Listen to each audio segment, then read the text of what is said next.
Okay, it shouldn't be a surprise to you, but a few new big name studies came out, and we have a long-term care crisis.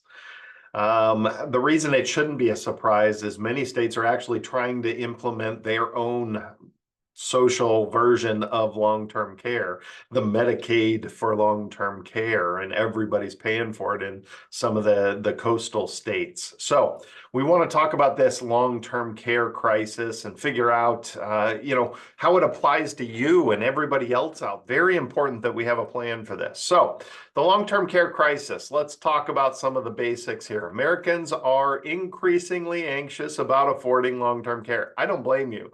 Some of the numbers that I hear when I ask how much do you think it costs, oh boy, are we out of whack on what we actually think it costs. And do I have experience? Yes, my mother-in-law has Alzheimer's, and we've been involved in her care for over 10 years now. I actually moved to Arizona 3 decades ago to help with my grandfather. My great aunt, well, it's endless. I have endless clients, all these other things. So plenty of experience in this and seeing what's out there. Nearly 80% of Americans approaching retirement have no long-term care plan. Well, when you're approaching retirement, it's hard to think about the end of retirement. I get it. Nobody wants to think about that. But when you're creating your retirement plan, how you're going to fund retirement, how you're going to invest your money, all of those things, yes, there should be at least an outline of a plan, and it should get stronger as you get to about 70. It should be more ironclad and a lot more discussions by then. That's the way I see it anyways. 44% believe they won't need long-term care, despite the fact that 70% of our population ends up needing it. Options for funding long-term care include, obviously, your income, which everybody seems to forget about. People buy policies forgetting the fact that they, have Social Security and or pension income that's not going away. So we've got lots of ways to fund retirement, and there's lots of government programs out there. I do a whole class on long-term care going through every single way to pay for long-term care. So it's really important that we understand what our own resources are and how they're allocated and what we're going to use. So transferring the risk to long-term care insurance. Well, the problem with that is that it's been around forever and got such a bad name. I got to be honest, my great aunt had 2 policies. She paid in on those things for over 30 years. She lived long enough to see every penny that they were obligated to pay out. And I think I did the math, and she paid in more than she got out of it. My mother-in-law had a policy, and oh my Lord, it was like pulling teeth to get money out. They keep raising rates on clients. Clients keep coming in saying, I don't know that I should be paying these anymore. This is getting ridiculous. They keep raising it, and I'm not going to be able to afford it soon. So there's problems with that traditional long-term care insurance. Well, Pension Protection Act a while back, they actually gave the insurance companies the tax incentives to start getting a more array of choices for funding long-term care. Our government does not want to be in the long-term care business. That's why they were okay handing out all these wonderful tax incentives to the insurance companies. So now we see annuities that'll pay for long-term care. We see life insurance that'll pay for long-term care, both of which can pay out tax-free as long as it's being paid to long-term care. So there's some great policies out there on that side. And honestly, it's cheaper for women, especially for life insurance, because women live longer than men, and women are the ones that are in long-term care. So it's important that we understand there's a lot more choices out there. That's so important. Plus, there's some state partnership policies and federal employee policies that are also available that are far superior to what else is out there. So really important that we know what our choices are. This isn't about getting sold a product. This is just making sure that when we address long-term care, that we don't have our blinders on and we do actually think through all this stuff. Because I'd rather use and leverage my money and use other people's money, right? I think everybody would rather use somebody else's money to pay for their long-term care. So then when the rubber meets the road, we also need to be realistic about cost considerations. This is where I think things are completely blown out of proportion. So the first thing you have to understand, that heat map above me here, the long-term care costs significantly vary across the United States. Okay, some places are over 10,000 a month on average. Some places are $3,000-4,000 a month on average. So that's the first thing, is understanding where you go into long-term care can help, can help or hurt. But then the other thing that skews all this stuff into crazy numbers is there's several different levels of care or types of care. Assisted living doesn't cost $10,000 a month. We have a fantastic place that several of our clients had literally desired to go, wanted to go over in Mesa, Arizona. And there's a small buy-in, but it's only $3,000-4,000 a month. And then there's graduated care from there. It's much more reasonable than a lot of people think. And so if you're being proactive, and I'll talk more about that, and you want to go in before you need the help, then the cost is much lower than $10,000 a month, unless you plan on going to a big, fancy resort, because there are some of those out there that skew the costs for the multi-millionaires and billionaires out there. There's some extravagantly expensive, wonderful places you can go. And I've had a client that had no heirs, and they're like, we're blowing it out. Who cares? We're going to go have fun. And they moved into a resort. So lots of different levels of care. It's always good to review what you have out there. And the difference between male and female is significant statistically right now. The baby boomer generation, for the most part, okay, this is just statistics. For the most part, the men were older than the women in terms of spouses. The men don't live as long as women, so the husband passes away, the spouse is then left, and they typically end up being proactive and going into long-term care. So it's easier when you're married and you can rely on each other. But when that spouse passes, then it's time to start figuring out the resources you have around there. And it can be family. That's absolutely nothing wrong with that. But I always tell people to review their choices in their area of choice. If you live here in Arizona, travel around a little bit, stop by them, see what your choices are in your area, because the closer to where you live now, the more familiar the area is, the easier the transition is. Okay, so just understand these cost considerations. Don't just, I think it costs this, or I fear that it costs this, or I hear that it costs this. Get firsthand knowledge of what it actually costs. Not all places charge money up front. Some places you move right in and just start paying rent, basically. Okay, my mother-in-law needs full-blown care for over 10 years now. She's had full-blown 24/7 care, and we're at $7,000 a month.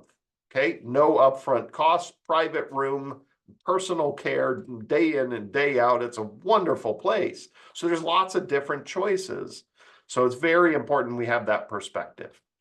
Then, when we talk about long-term care planning, everybody's different. I mean, the vast majority of the people I talk to, they self-insure whether they know it or not.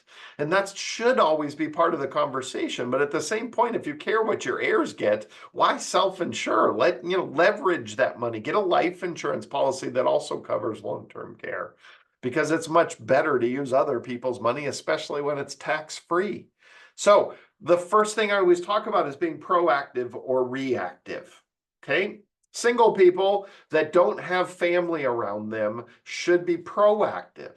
Okay, I have seen situations where a single person does not have any support group around them, no family around them, and they start making mistakes. They start really messing up. They start I've seen $30,000 in aluminum foil being mailed to a P.O. box in California.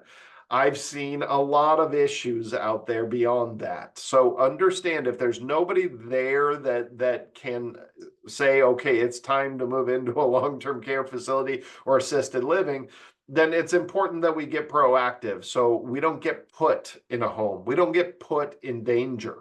Okay, very important to be realistic about our aging and understanding that. And I know it's really easy for me to say that, but again, I've seen a lot of this in our clients' lives and our personal families' lives. So it's so important to have that humility and understanding. Sometimes growing older is not easy, and assisted living is not a nightmare. There's some great assisted living places out there, and it's really just a glorified apartment with some care parameters around it, and that's it. You can live independently. You can still go enjoy your life. So proactive is understanding that, okay? Reactive is, I don't want to go into any facility until I absolutely have to. And typically reactive is perfectly fine when you have a support network around you, whether it's because you're married or because you have family that is close around you. Doesn't mean you're living in the house with them, but they're in the same city with you and they see you weekly or things like that. Okay? So reactive is fine as long as there's a support network around you that can help when you do need to go into long-term care. Review your choices in your area. Again, super important before you need to go. Before you need to go, review all your choices that are out there, because while you're in sound mind and you're able to make choices for yourself, it's much better. Trust me. Nobody likes getting dragged into a long-term care facility. Choose when you can, please, please. It helps your heirs. It helps the person putting you into long-term care. Choose when you're of sound mind. Cost in your area, understanding that. Family resources, understand who's your medical power of attorney, who's your financial power of attorney. Both of those are going to be involved when it comes to long-term care. Okay, they need their documents. They need to be in charge. When they have two doctors' letters saying that you have Alzheimer's, they should be allowed to take over. Okay, I know it's hard. Nobody wants to be here, but when you can put parameters in like that. Two doctors' letters saying that you're not of sound mind anymore. Let them take over and have your choices laid out for them. Okay, medical directives, just a plain old letter saying, here's where I would like to go. Here's the resources to pay for it, because that's the other side of this. Actually having a plan, knowing what your resources are. For some people, insurance products is that backup for you. You're going to go get that traditional long-term care. I say group long-term care because those are typically better than the individual old school long-term care policies. But then the annuities have taken a huge rise. Those have been wonderful these days. That some really easy underwriting to get through. The only one out there I know of you can actually get through without them looking through the Medical Information Bureau, digging into your medical history and all that kind of stuff. Very easy to get approved for. Whereas life insurance is scrutinized a lot more. They're going to come out, take your blood. They're going to do all those kinds of things. Full underwriting. So if you have a history with doctors and some little issues here and there, as long as you're not on your deathbed right now and you're not, already having Alzheimer's, then there are some great choices that really leverage your money and use other people's money. Completely tax-free is great too. Government assistance programs, Medicaid, Medicare, to a limited extent, are there for medical expenses, but not really long-term care. They help a little bit in going in and coming out, but the reality is you have to be completely broke to be on Medicaid, and that system will be overrun at the height of the baby boomers. These long-term care facilities are hell-bent on sucking up all of the baby boomers' net worth. It is happening. It's an incredible vacuum, big business out there. And then there's some Veterans Affairs benefits that are out there. The VA aid and attendance benefit is one that we see quite often out there. Personal funds. Don't forget, you have income. Social Security, pension, all that income continues. So if you have $4,000 a month in Social Security and pension income, and you need $6,000 a month for long-term care, really all you need assistance with is $2,000 a month. So that means a very small amount of money going to an annuity or a life insurance or a long-term care policy. Don't go get sold on a policy that covers 100% of it. It doesn't make any sense. You're putting too much money into a product that you end up not needing all of it. Okay, so you're letting the insurance company borrow money for a very long period of time, and then you're not really getting the full benefit out of it. So we got to think through that. All right.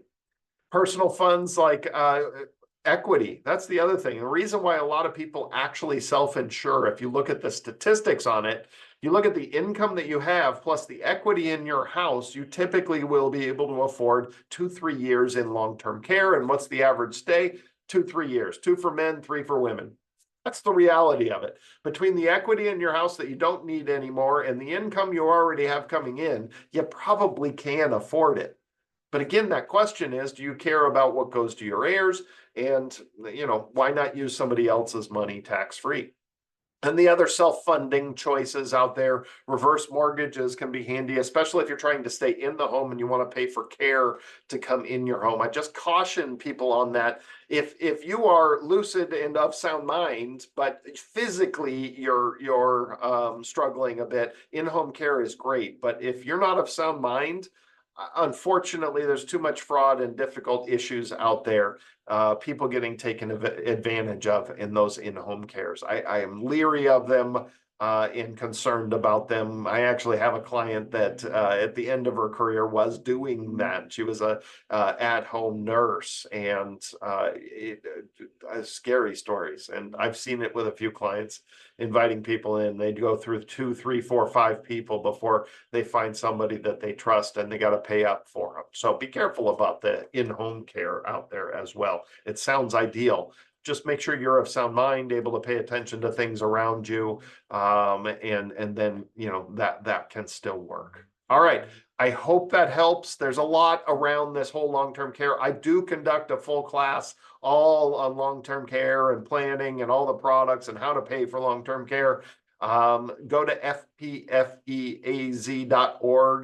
We do a different topic every single month. You can keep an eye out for that class, but all the classes are fantastic, filled with wonderful information, and they're live. So you can join us anytime. Just go to fpfeaz.org and you will find those classes.